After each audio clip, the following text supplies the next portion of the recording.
നമുക്ക് സംസാരിക്കാം. എല്ലാ ശാലോം TV പ്രേക്ഷകർക്കും ഈ പ്രോഗ്രാമിലേക്ക് സ്വാഗതം.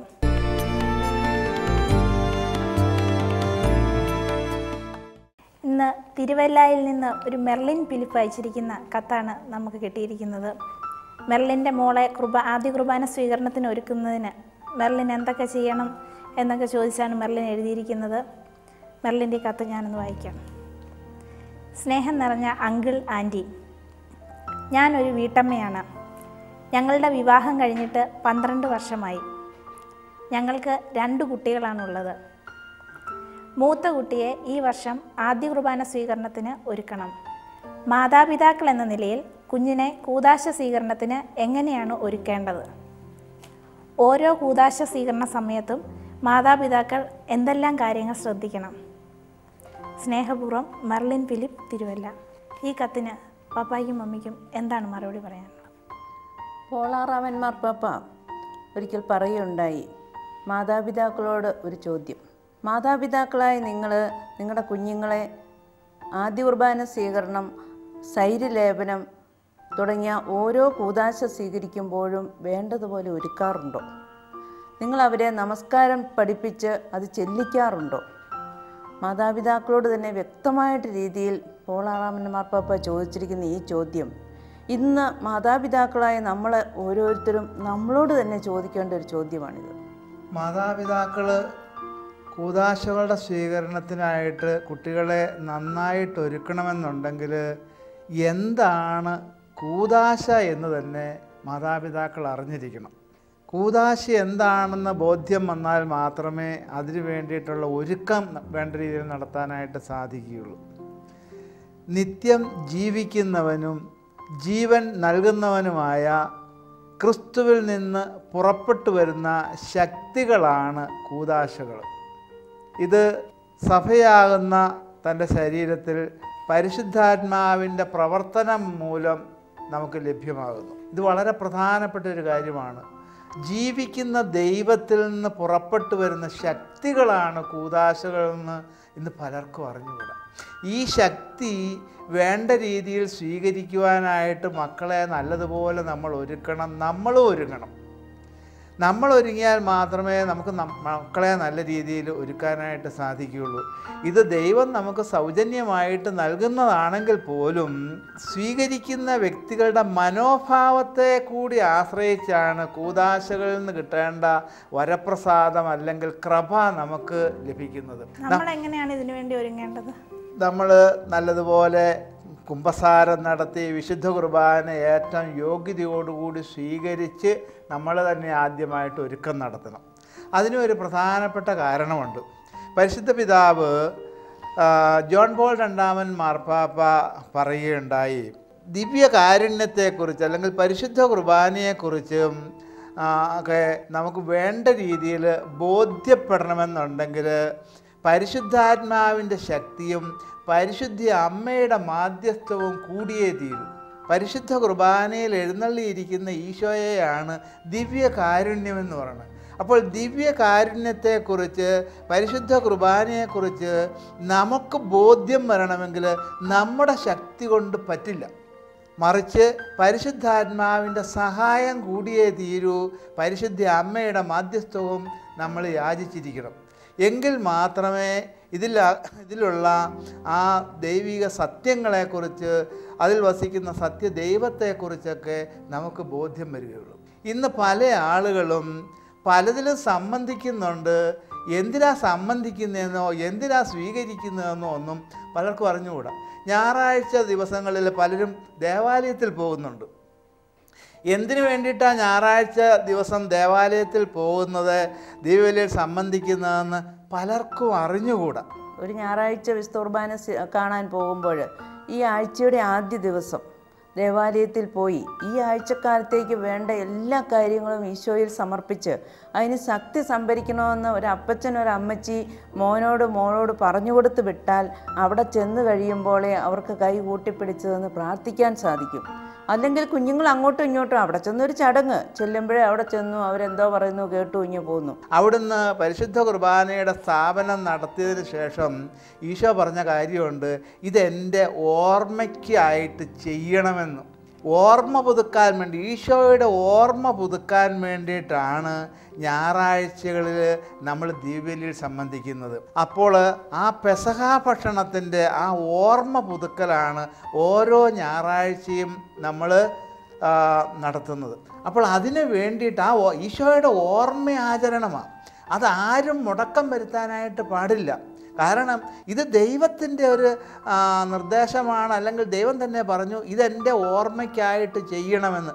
അതുകൊണ്ട് ആദിമ സഭയിൽ തൊട്ട് ഇത് ഈ കൂദാശ ആചരിച്ചിരുന്നു. അല്ലെങ്കിൽ ആദിമ ക്രൈസ്തവ സമൂഹങ്ങളിൽ അപ്പം മുറിക്കൽ ശുശ്രൂഷ ഓരോരോ വീടുകളിൽ വെച്ച് നടത്തിയിരുന്നു. അന്ന് തുടങ്ങിയതാണ്. കാരണം തമ്പുരാൻ പറഞ്ഞ വാക്ക് പാലിക്കാൻ വേണ്ടിയിട്ട്, തമ്പുരാനെ അനുസരിക്കാൻ വേണ്ടിയിട്ടാണ് ഞായറാഴ്ച നമ്മൾ ദിവ്യബലിയിൽ പോകുന്നത്.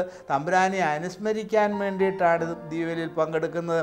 തമ്പുരാൻ്റെ പീഡാനുഭവ രഹസ്യങ്ങളെക്കുറിച്ച് ധ്യാനിക്കാനും ഒക്കെ ആയിട്ടാണ് നമ്മൾ പോകുന്നത്. അത് മാത്രമല്ല, ദിവ്യകാരുണ്യ സ്വീകരണത്തിലൂടെ ജീവിക്കുന്ന ദൈവത്തിൻ്റെ ആ അപ്പം നമ്മിലേക്ക്, ഈ എൻ്റെ അപ്പം ഭക്ഷിക്കുകയും പാത്രത്തിൽ നിന്ന് പാനം ചെയ്യുകയും ചെയ്യുന്നില്ല എങ്കിൽ നിങ്ങൾക്ക് ജീവനുണ്ടാകുകയില്ല. അപ്പോൾ നമുക്ക് ജീവനുണ്ടാകാൻ വേണ്ടിയിട്ട്, അത് സമൃദ്ധമായിട്ടുണ്ടാകാൻ വേണ്ടിയിട്ട് ദൈവം ഒരുക്കിയ വഴികളാണ് ഞായറാഴ്ച ദിവ്യബലിയും പരിശുദ്ധ കുർബാനയുടെ സ്വീകരണമൊക്കെ. ഇതിനെക്കുറിച്ച് മാതാപിതാക്കൾക്ക് അറിവുണ്ടെങ്കിൽ മാത്രമേ മക്കൾക്ക് വിശദീകരിച്ച് കൊടുക്കാനായിട്ട് സാധിക്കുകയുള്ളൂ. ഞാൻ സ്വർഗത്തിൽ നിന്ന് ഇറങ്ങി വന്ന ജീവനുള്ള അപ്പമാണ്, എന്നെ സ്നേഹപൂർവ്വം വന്ന് എന്നെ സ്വീകരിക്കുന്നവരെല്ലാം എന്നിൽ നിത്യം ജീവിക്കുകയും സ്വർഗരാജ്യം അവകാശപ്പെടുത്തുകയും ചെയ്യുമെന്ന് ഈശോ പറഞ്ഞിട്ടുണ്ട്. അപ്പോൾ അങ്ങനെയുള്ള വാക്കുകളും കാര്യങ്ങളും എല്ലാം ഒരപ്പൻ അല്ലെങ്കിൽ അമ്മ മനസ്സിലാക്കിക്കൊണ്ട് കുഞ്ഞുങ്ങളെ ഒരുക്കുവാനായിട്ട് ശ്രദ്ധിക്കുമ്പോൾ മക്കൾക്കത് ബോധ്യം വരും. ഒരപ്പനും അമ്മയും സ്നേഹത്തോടെ മടിയിലിരുത്തി അല്ലെങ്കിൽ ഒന്നിച്ചിരുന്ന് പറഞ്ഞു കൊടുക്കുമ്പോൾ അവർക്കത് തികഞ്ഞ ഒരു ബോധ്യമായി മാറും. ഇന്ന് കുഞ്ഞുങ്ങൾ ആദ്യ കുർബാന സ്വീകരണത്തിന് ഒരുങ്ങുമ്പോൾ സമ്മാനം കിട്ടാൻ വേണ്ടി അതിൻ്റെ ഒരു ത്രില്ലിലായിരിക്കും അവരെല്ലാവരും. അപ്പോൾ ആദ്യ കുർബാന സ്വീകരിക്കുന്ന ഒരു കുഞ്ഞിന് ഒരു മാതാവ് അല്ലെങ്കിൽ പിതാവ് എന്താണ് പറഞ്ഞു കൊടുക്കേണ്ടത്? ആദ്യ കുർബാന സ്വീകരണത്തിന് സാധാരണയായിട്ട് നമുക്കറിയാം, ഇടവകയിൽ വിചാരിച്ചൻ വിളിച്ചു പറയും, 4ാം ക്ലാസ്സിലൊക്കെ ആയ കുട്ടികളെ ഈ വർഷം ആദ്യ കുർബാന സ്വീകരിക്കണം, അതിനുവേണ്ടി ഇവിടെ പഠിപ്പിക്കാൻ തുടങ്ങിയിട്ടുണ്ട്. ഇത് കേൾക്കുമ്പോൾ ഡേറ്റ് തീരുമാനിച്ചു കഴിയുമ്പോൾ പേരൻസ് വീട്ടിലൊരു ബഹളത്തിനൊരുക്കമാണ്. കാരണം പണ്ടൊന്നും ഇത്ര ഇല്ലായിരുന്നു. ഇപ്പോൾ എത്രമാത്രം ആളുകളെ വിളിച്ചുകൂട്ടി സദ്യ ഒരുക്കാമോ അതിനുള്ള ത്രില്ലാണ്. കുഞ്ഞുങ്ങളെപ്പോഴും നോക്കിക്കൊണ്ടിരിക്കുന്നു, എനിക്ക് ആരൊക്കെ എൻ്റെതിന് വരും, എന്തെല്ലാം ഗിഫ്റ്റ് കൊണ്ടുവരും. അതേസമയം ഈ ആദ്യ കുർബാന സ്വീകരണത്തെപ്പറ്റി ഒരമ്മ ഒരപ്പൻ മോനെയോ മോളെയോ അടുത്ത് വിളിച്ചിരുത്തി, മോളെ, നിൻ്റെ ജീവിതത്തിലെ ഏറ്റവും പ്രധാനപ്പെട്ട ദിവസമാണ് ഈശോ നിൻ്റെ ഹൃദയത്തിലേക്ക് ആദ്യമായിട്ട് വരുന്ന ദിവസം. അതുകൊണ്ട് അതിനുവേണ്ടി നീ ഒരുങ്ങണം. മാതാപിതാക്കൾ പ്രാർത്ഥിച്ചൊരുങ്ങുന്നതോടൊപ്പം തന്നെ ഈ കുഞ്ഞിനോട് ഇതൊരു പ്രാവശ്യമല്ല പല പ്രാവശ്യം പറയണം. നിൻ്റെ ജീവിതത്തിലെ ഏറ്റവും പ്രധാനപ്പെട്ട സമയം. പല പുണ്യാന്മാക്കളുടെയും ചരിത്രങ്ങളൊക്കെ ഇവരെ വായിച്ച് കേൾപ്പിക്കണം. പല പുണ്യാന്മാക്കളും ഈ ആദ്യ കുർബാന സ്വീകരണത്തെപ്പറ്റി വളരെ ഓർമ്മയോടെ അത് പുതുക്കുന്നതായിട്ട് കാണാൻ സാധിക്കും. അതൊക്കെ പറയണം. അതുപോലെ തന്നെ ഈശോ വന്നു കഴിയുമ്പോൾ, മോളെ, നീ അങ്ങോട്ടും ഇങ്ങോട്ടും നോക്കി നിൽക്കുകയല്ല, ആരൊക്കെ വന്നെന്ന് നോക്കേണ്ട കാര്യമില്ല. നിൻ്റെ ഹൃദയത്തിലേക്ക് ഈശോ വന്നു കഴിയുമ്പോഴേ നീ സ്വസ്ഥമായിട്ട് പോയി കണ്ണടച്ചു നിന്ന് ഈശോയോട് വർത്തമാനം പറയണം. ആദ്യമായിട്ട് തന്നെ ഈശോയ്ക്ക് നന്ദി പറയണം. നീ എൻ്റെ ഹൃദയത്തിലേക്ക് വന്ന ദിവസം ഈശോയെ നന്ദി പറയുന്നു. അതുപോലെ തന്നെ ഈശോയോട് ഒത്തിരി ഒരു കൂട്ടുകാരോട് സംസാരിക്കുന്ന പോലെ നിൻ്റെ ജീവിതത്തിൽ എന്തൊക്കെ ആവശ്യമുണ്ടോ മോളെ മോനെ നീ അത് ചോദിച്ചു വാങ്ങിച്ചെടുക്കണം. അങ്ങനെ ഒരു കുറച്ച് സമയം നീയും ഈശോയും മാത്രമായിട്ട് നിൽക്കുന്ന ഒരു സമയമായിരിക്കണം ഈശോ ഹൃദയത്തിൽ വന്നു കഴിയുമ്പോൾ. ഒരപ്പൻ ഒരമ്മ ആദ്യ കുർബാന സ്വീകരിക്കുന്നതിന് മുമ്പ് ഒരു മോനോട് ഇത് പറഞ്ഞു കൊടുത്തു കഴിഞ്ഞാൽ, അല്ലെങ്കിൽ ഒരു മോളോട് ഇത് പറഞ്ഞു കൊടുത്തു കഴിഞ്ഞാൽ, അവരുടെ ജീവിതകാലത്തിൽ എന്ന് വിശുദ്ധ കുർബാന സ്വീകരിച്ചാലും ഈ മനോഭാവം ഉണ്ടാവും. അതേസമയം ഇന്ന് വിശുദ്ധ കുർബാന സ്വീകരണം പലപ്പോഴും നമ്മുടെ ഇടയിൽ വന്ന് സംഭവിക്കുന്നത്, കുർബാനയുടെ ഇടയിൽ എല്ലാവരും സ്വീകരിക്കുന്നു, ആ ലൈനാൽ അങ്ങ് പോകുന്നു, എന്തോ തിരിച്ചിങ്ങ പോരുന്നു. വിശുദ്ധ കുർബാന സ്വീകരിച്ചു കഴിയുമ്പോൾ ഈശോ ഏറ്റവും കൂടുതൽ കേൾക്കാൻ ആഗ്രഹിക്കുന്ന ഒരു കാര്യമാണ് ഈശോയെ സ്നേഹിക്കുന്നു എന്ന് പറയുന്നത്. ഈശോയെ, നിന്നെ ഞാൻ സ്നേഹിക്കുന്നു, എനിക്ക് നിന്നോട് ഒത്തിരി ഇഷ്ടമാണ്. ഈ വാക്ക് കേൾക്കാനായിട്ട് ഈശോയ്ക്ക് ഒത്തിരി കൊതിയുണ്ട്. അപ്പോൾ അത് വീണ്ടും വീണ്ടും നമ്മൾ ഈശോയോട് പറയണം, ഈശോയെ, നിന്നെ ഞാൻ സ്നേഹിക്കുന്നു, എനിക്ക് നിന്നെ ഒത്തിരി ഇഷ്ടമാണ്. നമ്മൾ ഈശോയെ സ്നേഹിക്കുന്നതിനേക്കാൾ കൂടുതലായിട്ട് ഈശോ നമ്മളെ സ്നേഹിക്കുന്നുണ്ട്. അതും നമ്മൾ തിരിച്ചറിയണം.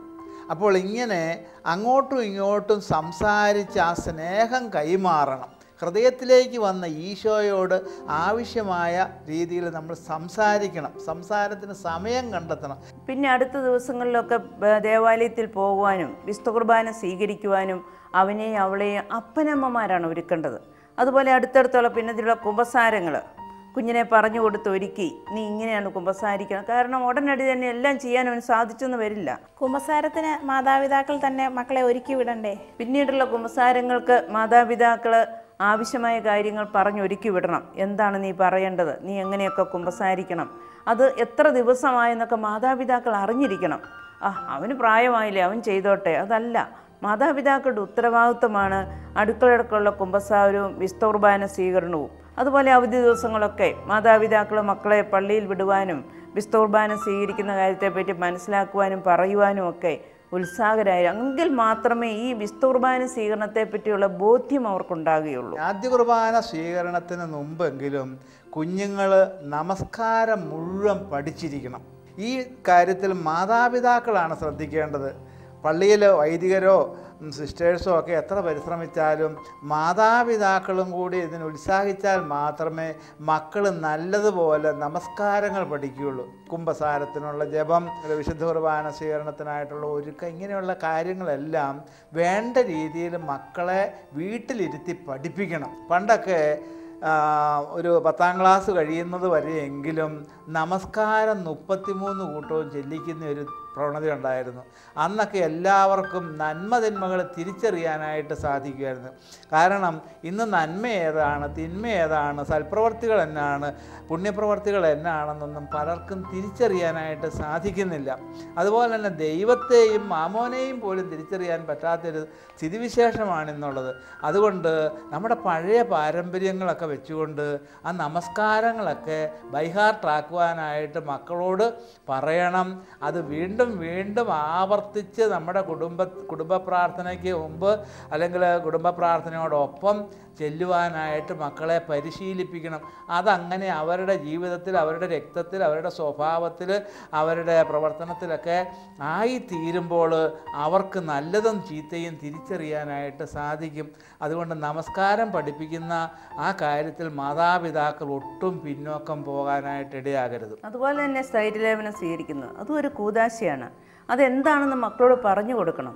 നമുക്ക് പരിശുദ്ധാത്മാവിനെ മാമോദീസായിലൂടെ കിട്ടിയിട്ടുണ്ട്. അത് വീണ്ടും ഉത്തേജിപ്പിക്കുന്ന അല്ലെങ്കിൽ പരിശുദ്ധാത്മാവിൻ്റെ ശക്തി നമുക്ക് കൂടുതൽ കിട്ടുന്നതിന് വേണ്ടി സഭ വെച്ചിരിക്കുന്ന ഒരു കൂദാശയാണ് സ്ഥൈര്യലേപനം. കുഞ്ഞ് ആഗ്രഹിച്ച് പ്രാർത്ഥിക്കാനും മോളോടും മോനോടും പറയണം, നീ പരിശുദ്ധാത്മാവിനാൽ നിറയുന്ന ദിവസമാണ്, നീ അതിനുവേണ്ടി ദാഹത്തോടെ പ്രാർത്ഥിക്കണം എന്ന് മക്കൾക്ക് പറഞ്ഞു കൊടുക്കുന്നതോടൊപ്പം തന്നെ ഈ കൂദാശ സ്വീകരിക്കുമ്പോൾ മാതാപിതാക്കൾ ഇവർക്ക് വേണ്ടിയും പ്രാർത്ഥിക്കണം. മാതാപിതാക്കൾ പ്രാർത്ഥിച്ചൊരുങ്ങണം, എൻ്റെ മോന് എൻ്റെ മോള് ഈ കൂദാശ നന്നായിട്ട് സ്വീകരിക്കാനുള്ള കൃപ കൊടുക്കണമേ എന്ന്. പരിശുദ്ധാത്മാവ് വന്നു കഴിയുമ്പോൾ നമ്മൾ ശക്തി പ്രാപിക്കും. ഇത് കുഞ്ഞുങ്ങളോട് പറയണം, അപ്പനും അമ്മയും പറയണം. നമുക്ക് ധൈര്യവും ശക്തിയും എല്ലാം ലഭിക്കുന്നത് പരിശുദ്ധാത്മാവ് വന്നു കഴിയുമ്പോഴാണ്. പരിശുദ്ധാത്മാവ് വന്നു കഴിയുമ്പോൾ അവൻ നമുക്ക് പാപത്തെക്കുറിച്ചും എല്ലാം ബോധ്യം തരും. തെറ്റും ശരിയും തിരിച്ചറിയാനുള്ള കഴിവ് നമുക്ക് നൽകുന്നത് പരിശുദ്ധാത്മാവാണ്.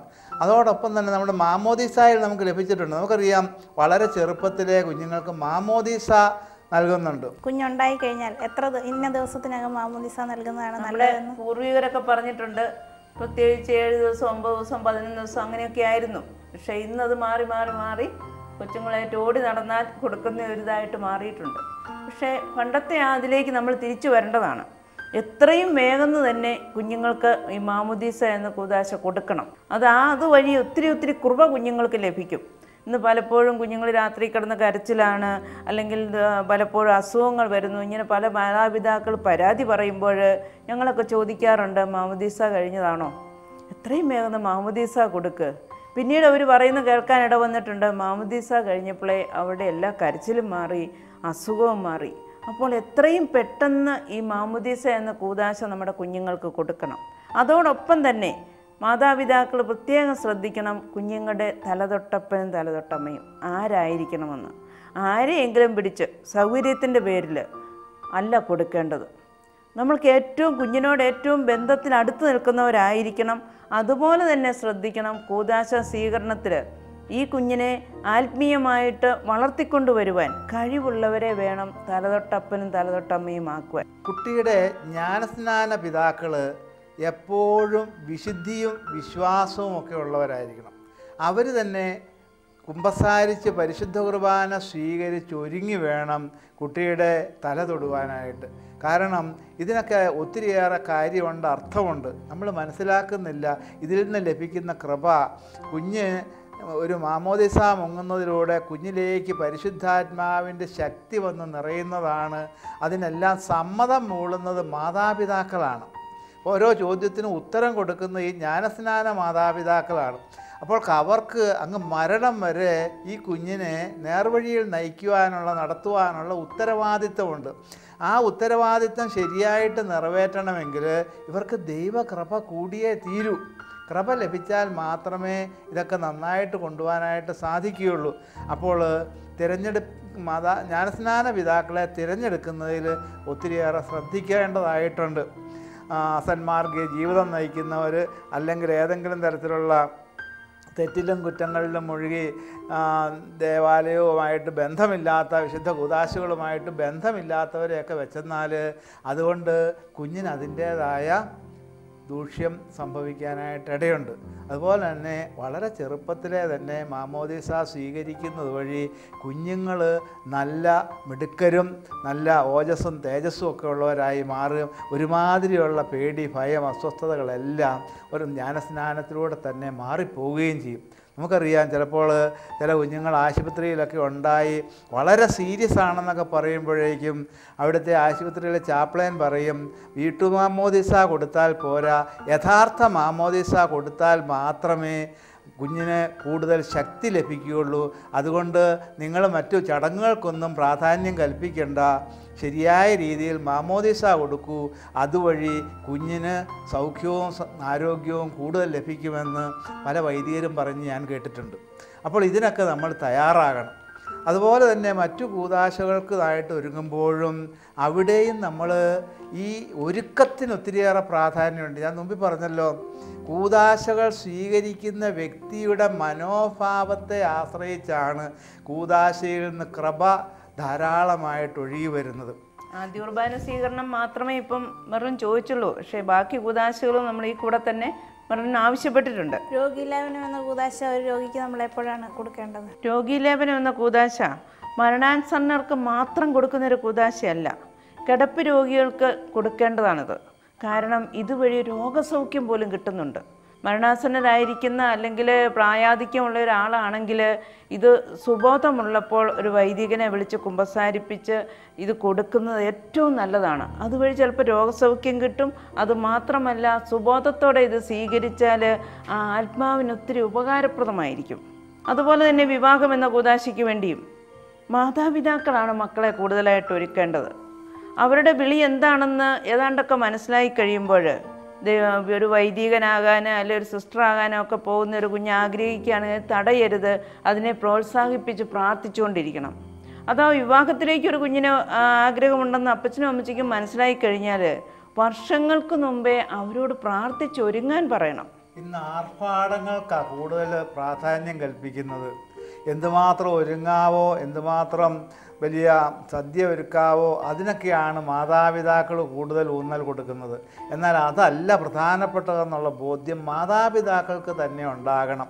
കൂദാശകളിൽ നിന്ന് ശക്തി ലഭിച്ചാൽ മാത്രമേ ഇവർ സ്വീകരിക്കുന്ന അന്തസ്സിൽ വേണ്ട രീതിയിൽ ശോഭിക്കുവാനായിട്ട് സാധിക്കുകയുള്ളൂ. നമ്മൾ പറയല്ലേ, ദാമ്പത്യം ഒരു വരമാണെന്ന് പറഞ്ഞാൽ ആ വരം ഒരു പ്രത്യേക ജോലി നിർവഹിക്കുവാനുള്ള കഴിവെന്നാണ്. ആ കഴിവ് നൽകുന്നത് ദൈവമാണ്. ആ ദൈവത്തിൽ ആശ്രയിച്ച് ദൈവത്തിൽ നിന്ന് കിട്ടേണ്ട ആ ശക്തികൾ കൂദാശകളിലൂടെ സ്വീകരിച്ചെടുക്കാനായിട്ട് നമുക്ക് സാധിക്കണം. ഏറ്റവും നന്നായിട്ട് കൂദാശകൾ സ്വീകരിക്കുകയാണെങ്കിൽ വിവാഹ ജീവിതം ഒരു കാരണവശാലും പരാജയപ്പെടുകയില്ല.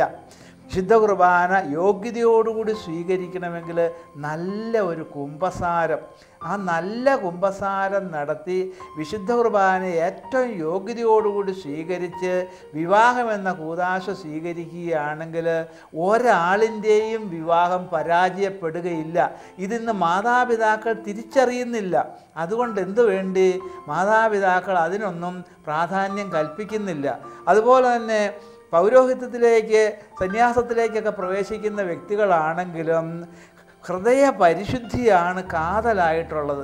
എത്രമാത്രം ഹൃദയ പരിശുദ്ധി വരുത്താമോ അത്രമാത്രം ദൈവകൃപ നമ്മിലേക്ക് വന്ന് നിറയുക തന്നെ ചെയ്യും. അപ്പോൾ നമ്മുടെ ഹൃദയം സംശുദ്ധമാക്കുക എന്നുള്ളതാണ് ഏറ്റവും പ്രധാനപ്പെട്ട കാര്യം. ഓരോ അർത്ഥികളും തങ്ങളുടെ ഹൃദയം ഏറ്റവും നിർമ്മലമാക്കണം, ഏറ്റവും പരിശുദ്ധമാക്കണം.